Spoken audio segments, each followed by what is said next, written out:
Imagine just for a second that the history books you grew up with, they're missing whole chapters, really important ones. Yeah, like entire stories just gone. Or powerful people, people who really shaped things, just sort of overlooked. It makes you wonder, doesn't it, about the stories we were taught. And what might be hiding, just beneath the surface. Exactly. It's a really powerful thought because history, well, it isn't just a list of facts, is it? No, not at all.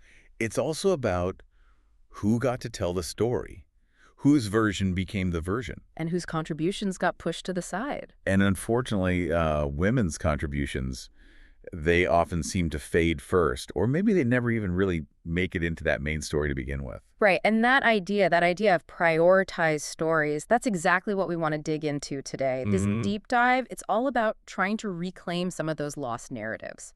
We're focusing specifically on these incredibly powerful women from India's past. Particularly the Mughal era, which is fascinating. Yes, an era often dominated by, well, the men in the traditional telling. So we're peeling back some layers here. And for this journey, our main guide, our core source material, is this really compelling book.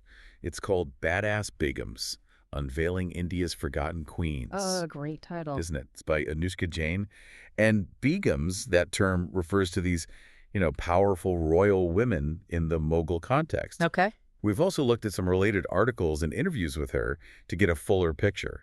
So it feels like a great chance to explore history from a slightly different angle. Definitely. So as we get into this deep dive, what's our main goal here? What are we trying to pull out of this? Well, the mission, I think, is to grab those really important nuggets of knowledge about these, frankly, extraordinary women. Right. Understand the influence they actually had, and maybe explore why their stories feel so relevant, maybe even more relevant today. I suspect we'll find some things that really challenge the standard historical picture. Well, absolutely. Yeah. And it's interesting to look at Anoushka Jain herself, the author. She's got an art history background. Ah, okay. That probably gives her a different perspective. Exactly. A unique lens, maybe seeing connections others might miss. And she also founded En Route Indian History. Which is? It's a heritage platform. It's dedicated to precisely these kinds of rediscoveries, bringing hidden histories to light. Okay, so she's really committed to this beyond just the book. Given that background, what do you think is the biggest challenge she faces? Trying to surface these forgotten stories. That's a really good question. I think the biggest hurdle is probably the lack of easily accessible primary sources specifically about these women. Right. Sources written by them or focusing on them. Exactly. Or sometimes their achievements just got credited to their husbands or fathers. It happens all the time in history. Sure. So how Jane tackles this is quite interesting. It's not just the book Badass Begums. She also does things like heritage walks in Old Delhi. Oh, cool. Like on-the-ground history. Yeah. And podcasts, too. So it's this kind of multi-pronged approach. It's not just about presenting facts. It's about helping people experience the history, connect with these figures more directly. Making them feel more real, more tangible. Precisely. Which I think fundamentally shifts how we perceive their impact. It makes it harder to dismiss them. That makes a lot of sense. So connecting that to the book itself, Badass Begums, you called it a compelling work of feminist history. How does it actually go about restoring that dignity, that recognition? Well, the core idea, the central premise, is that it fills this huge gap. History often feels like, well, a blank space when it comes to what women were doing in areas like architecture or governance or even art patronage. Yeah, those are fields almost always linked to men in the textbooks. Right. And Jane's work doesn't just say, oh, women were influential. It gives concrete examples, details, research. It's actively, reclaiming their legacy in these areas. So it challenges that whole idea of who gets to build history literally and figuratively. Absolutely. And it's how she tells the story, too, isn't it? Yes, I noticed that. Her style, both in the book and I guess in her other work, it's noted for being really accessible, engaging. It's not like a dry academic text. It feels, culturally resonant. It speaks to people today who are looking for those more inclusive histories. Exactly. It invites you in. It doesn't lecture you. Yeah. Which is so important when you're trying to bring forgotten histories back into the conversation. So let's make this more concrete. Let's talk about some of these women. We can step back in time a bit.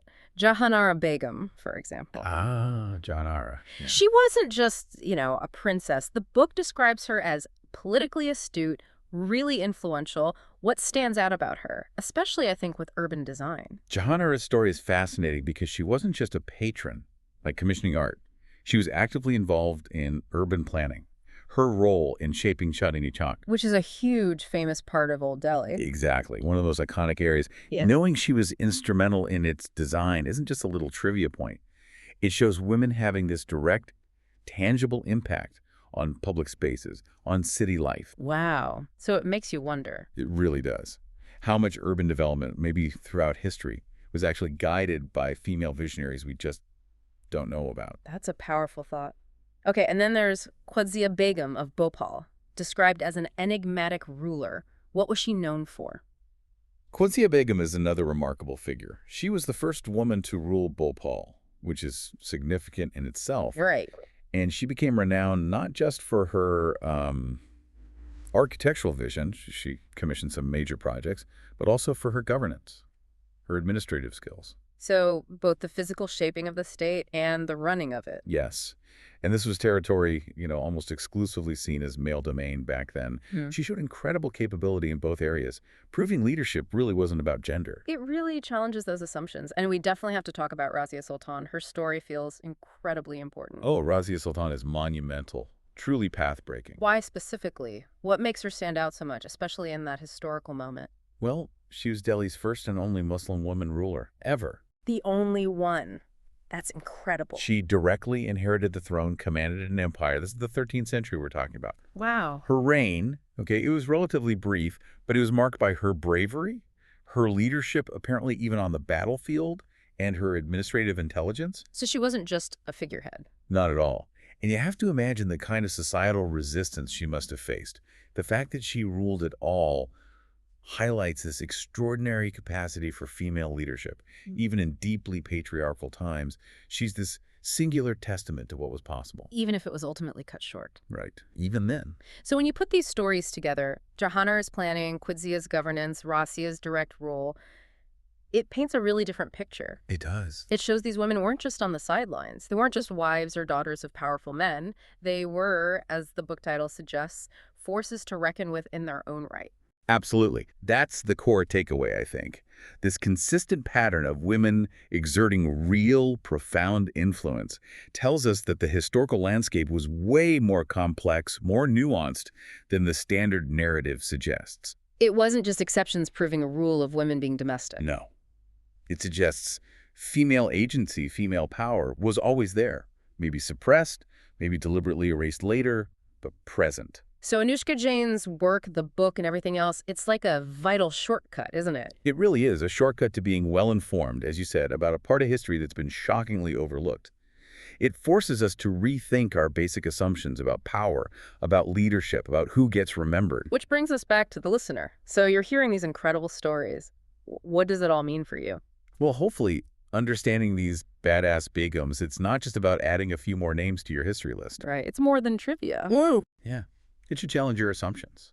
About power, sure, but also about legacy. Who gets to be remembered as a hero or a builder in history? It makes you question how these narratives get built in the first place. That feels like the really crucial message here. History is just so much richer, so much more complex than we often allow it to be. And these powerful women, they played these pivotal roles, shaping cities, running states, leading armies, even if those roles were conveniently forgotten later. It really underscores why we need to revisit history with that critical lens, maybe a feminist lens specifically. Definitely. And that leaves us with a final thought, something for you, the listener, to maybe mull over after this. Okay. If the contributions of so many incredible women like these have been forgotten, or maybe even actively erased from the records, what else are we missing? Good question. What other vital pieces of our collective past might still be hidden? And, maybe more importantly, what responsibility do we have now to try and seek them out? How might knowing this change the way you look at the next history documentary you watch or the next historical novel you read? Exactly. Something to think about.